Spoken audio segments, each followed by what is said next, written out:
Good afternoon. This is Susan Matson, Master Gardener, with Ella Roth at Green Lake Nursery, and we're in the Hosta area this afternoon. Every time I drive around Wilmer, Spicer, and any of the towns, you see lots of hostas in people's yards. They're easy to grow in our zones here, zones 3 and 4. They do require a little bit of care. Some dappled shade works really well.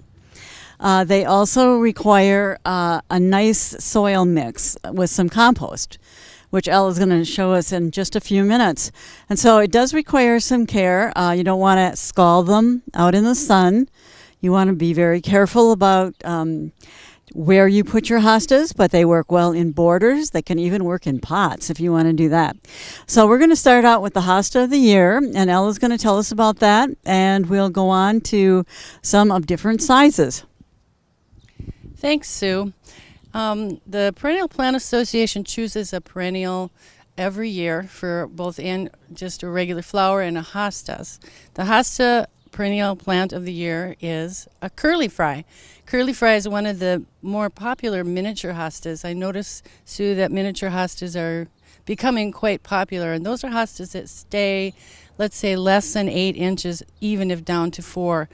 This one also has quite narrow leaves, and I find it interesting.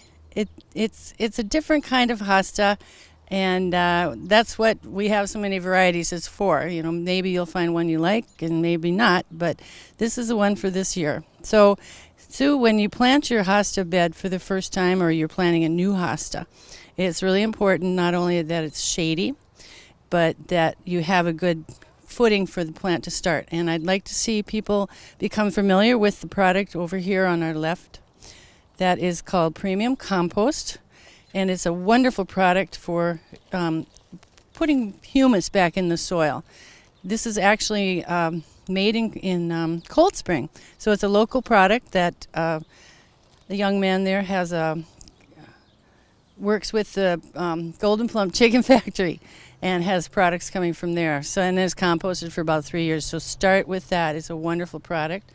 Then you also would like to, I don't know if you can get me back this far, guys, amend 2 times with 10-10-10, which is a non-organic product, but it's a little faster acting than the compost. But yes, you can use the 2 together because they do 2 different things. So let's say you do this application at planting and then do it again once more at about mid-July. So Susan, you want to say some more about hosta? All right. As you were pointing out, I always start, instead of that fertilizer, I always start with a time-release fertilizer, because I know that it's going to last me all summer, and I use Osmocote. Osmocote is a great product, yes, yes. So that gives you a couple of options as well as the compost. You also can use your own compost. I use shredded leaves, shredded dry leaves. It's also possible to use peat moss, I believe. And I think that evergreen, if you have evergreens and you want to pick up some of that, the pine needles, I think that works pretty well too. But so let's look at some more varieties here. I see that Ella doesn't have the really tiny ones. I have a couple called mouse ears, I believe it's called, and they're really small. They're hard to see. You have to have them in a place where they are going to be noticed. You don't want to have them lost among tall ferns. So mouse ears is an even smaller variety. But we also have some beautiful large ones here and some colorful hostas. Well, I might as well jump up to the largest hosta that we sell here at Green Lake Nursery, and that one is called Empress Wu. This one actually, maybe not as colorful, but it, because of its giant size, is quite popular. This one is going to get, probably 4 feet tall. Of course, that doesn't happen in a year. It's probably going to take maybe 6 years. Oh, I didn't know that. Yep, 3 to 6 years for them to get to a mature size. And in the meantime, they can get there faster if we give them lots of water. Hostas love water. I notice the ones down by my downspout of my house are quite twice the size. as the ones that I don't water hardly at all in my sandy soil. So they will tolerate dry soil, but they prefer dampness. Then the next one I have down here is called Bridal Falls. That one does have some color to it. And Susan, I believe that one is 30 inches at maturity. And then we get into the medium size, which are considered probably right around 24 to 30. This one is a beautiful elegans, blue Sibboldiana elegans. And Sue, did you know, if you can catch this puckering in here, Yeah. varieties of hosta that have a puckered leaf, this is their mom. This is a mama. The Sibboldiana series are all very thick, which makes them slug resistant and puckered. So if you see it in Francis William, for instance, which is blue with a gold edge, it's all puckered, and those are all Sibboldianas. All right, and this is puckered too. And the blues, please, Susan, don't tell people to plant them in the sun. No. Blues cannot take the sun at all. But the golds, like another quite large gold one here, that's called Summon Substance. That's my personal favorite. They get about knee high with leaves that get about this, a little bit bigger than a dinner plate. And they can take some sun. They might still get a little scorched along the edges, but they can take some sun, as well as the August moon. And this is a nice chubby. By the way, something you might want to know, at least the way it works here at Green Lake Nursery, is the cheaper the hosta, the faster they grow. So if you get a $9 hosta, it's going to grow faster than a $20 hosta because the $20 ones are tissue cultured. And so they're kind of genetically altered to do funny things like this. And that one is called Praying Hands. Very narrow, curly leaves. And hence, with more tissue culturing, they came out with another family member called Hands Up. And yes, Susan, hostas do have families. We have the Revolutionary War series, Patriot, Minuteman, Revolution, Liberty. They all go together as a collection. I get a lot of hosta collectors here, and man, are they crazy. They carry their books with them everywhere they go and go through every single hosta. And I hear a few screams now and then, "Oh, I have not got this one yet." And it was so exciting. There's also a Star Trek series. We got Vulcan and Captain Kirk. Sewing series, Silver Threads and Golden Needles is one of those. And of course we saw the Hands Up and Praying Hands. There's a Princess Diana series with Royal Wedding. Very fragrant. Diana, yes. And that's another point I should bring up too, Susan, is that not everybody likes the flowers of the hostas, but some people do. So say Summit Substance, for instance, has beautiful flowers. And the old Plantagenia, they smell like lily of the valley. But for the most part, most people will cut the flower stalks before they even open up. So you want to mention something more about the smaller hostas, maybe? Well, I have praying hands at home, and I made the mistake, not really knowing about it, made the mistake of putting it in a flower bed with some large ferns, and the ferns have completely taken it over. So it's hard to see where the praying hands are, but you can kind of see the little pointed leaves sticking up out of the fern area. So again, you need to be careful, fairly careful about where you plant things and make sure the very large ones are behind the smaller ones if they're in a flower bed. The other thing that I know I was doing some reading, and I know you were, Ella, also, we talked a little bit about putting them in the shade, but what about planting them under a tree, like a maple tree or an apple tree? If any of you get the opportunity to check out renegadegardener.com, I'd encourage you to look for the disease, the deadly ring around the tree disease, which is you can get when you start thinking you can grow things around big shade trees that have shallow roots.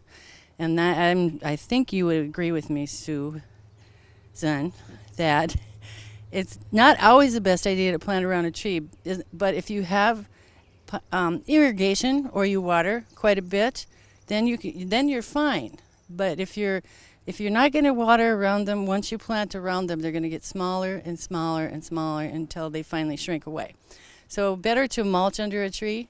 But I think using hosta as a border is a really good idea along sidewalks and such like that. And in that case, like you suggested, we should probably do all one variety, so it looks a little bit more formal and the heights stay all the same. Say we did a whole border of Minuteman. They're beautiful green and white hosta that make a wonderful border. Is that Minuteman down? Yeah. There's a Minuteman and Patriot, and by golly, they both look the same to me. Yeah, wonderful, and that's fast-growing hosta, so it's not very expensive at all. So, you want to say anything else, or should we mention something about slugs? Yeah, let's talk a little bit about pests, and then I want you to show us about some of the plants that can be used with hostas. You've got a nice selection over here that you found, but I know that talking to people, the biggest problem they have, there's a couple of them. Slugs are one. Right now I have some rabbits that are nipping the leaves off and leaving them on the ground. They're not even eating them. And I also noticed a couple weeks ago we had hail, and so some of my plants, hail. Don't say that in the nursery. Some of my plants I noticed have little holes in them. The hail wasn't huge, but it can, with a sizable amount of hail, it can destroy all of your hostas and leave them in ribbons. So you need to know it's not going to kill the plant, but it will make it look not quite as pretty. So anyway, Ella has a solution for slugs. I suppose for rabbits we would just use like a repel, like a deer repellent or something like that, and spray the plant. That would be a scent repellent for larger animals like deer and rabbits, and that's basically very smelly stuff. It works because it smells like a dead animal. Can't be more clear than that, but it's really the main ingredients are rotten liquid eggs and garlic oil and maybe some cayenne pepper, but it smells like an animal has been injured and died in the area, and so the rabbit would think that there is still a predator in the area, like a coyote, and they become afraid that they may be the next one to get attacked. But you do have to be persistent with it when you first start to get them off of the browsing path. But for the little critters, we're talking those slimy worms that everybody thinks beer is going to take care of, and that would be a slug. The slugs leave damage that looks like bullet holes. They come out at night, and they feed usually underneath. You can't always see them. Not that I'd go out at night with my beer. But this should be put down early in the season while you still can get around the base of your plants. This is iron phosphate. It's bird friendly. It's organic. It is a desiccant, meaning that when the slug crawls over it, it sucks the moisture out of its body. So it has to be down before the slugs get down into the center of your hosta heart, because they can do a lot of damage, especially in a year that's very wet. The second problem that you can get from little critters is the cutworm. And this is a ready-to-use product. This one is 8, and it is a chemical, of course. When you get to the cutworms, you really almost need to spray down into the heart of the hosta, because that's where they hide as well. The difference in damage that you notice is that, like I said, with the slug, it's a bullet hole. With the cutworm, it's like edges of the leaves are eaten, and they're tiny, and they do a lot of damage. And as with any chemical, you'd want to use it in a cooler day than, not 90 degrees. But just, be a plant detective.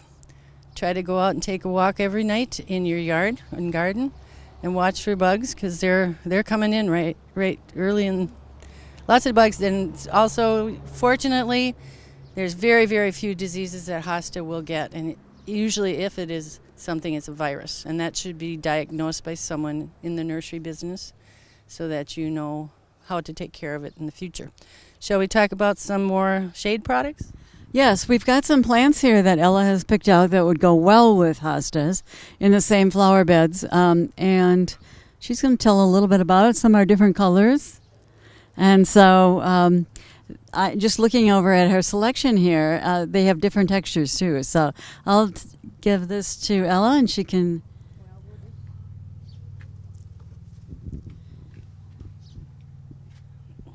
Hostas can really benefit from plants that can take that kind of shade as well to complement not only their colors but their sizes and such. But can you hold up that purple one there? This is in the coral bell family, or heuchera, and they do love the shade. And I like the texture of the leaf itself. The flowers, Susan, I don't think so. They're not very showy. So we're planting this one for foliage only, but they're going to get this variety. What is the name of that one? It is called Midnight Rose. Coral Bell. Midnight Rose, I think that gets about 18 inches tops. Great for the shade. Right. Let's look at that Bleeding Heart. This is Fire Island Bleeding Heart. It's a brand new variety within the last few years, and it's one of the few that bloom the whole summer long. Dark red, very delicate. Probably have to go a little bit more towards the front, or with a medium to lower size. I think with the miniature hostas that would be pretty. Beautiful Bleeding Heart or Dicentra. There's some ground-covered lamium right there by your hand. Yes, that's the lamium that runs across the ground, so you could intertwine them with the existing hosta that you have in your bed. They don't get much over 4 inches. They bloom in the spring, little lavender flowers. That one variety is called Purple Dragon. Like that one a lot. The one that I'd like a lot also is the Virginia cordifolia. Yes, that one rivals the hostas. So it has a brighter green, glossy texture. Wonderful. And it also, if you live in a windy area or along a lake, this variety of perennial will take the wind very well and pair it up with a really heavy leafed hosta like that blue one we just looked at, then it'll be great for a tough site. The yellow flower one, that's a little bit more delicate. That would be better for an area that is damp. That is in full bloom right now. That's called Alchemilla or Lady's Mantle, and they're a water hog. So, yeah, I have sandy soil, can't grow them, but they're great in the shade. Yeah. And the last one I have back there is a Stilby. Stilbies are beautiful in the shade. They bloom for about 2 weeks. They come in colors like pink and white and dark red with a pointed flower, kind of. And there's another kind of a water hog, but they're great in the shade. And choose your colors, and there's a wonderful mix. I'd encourage all of you to stop in here at the Green Lake Nursery and see all the varieties of hosta. I have probably close to 40 varieties. One of the few nurseries in the area that has such a variety I'm proud of. I'm proud of it too, because I love hostas. And I do well in my yard, and even in some areas that have changed since I put the hostas in. Started out in shade, and now some of the trees have been trimmed, and so some of them are actually in full sun, and they're still doing okay. They get to be a little bit tired looking by the end of the summer, but right now, just because there's the gold color, they seem to take the sun a lot better than some of the other smaller ones would. But it always is nice to come out here to the Green Lake Nursery and to look at all of your products. And so we hope that if you're interested in hostas, you'll come out here and take a look around.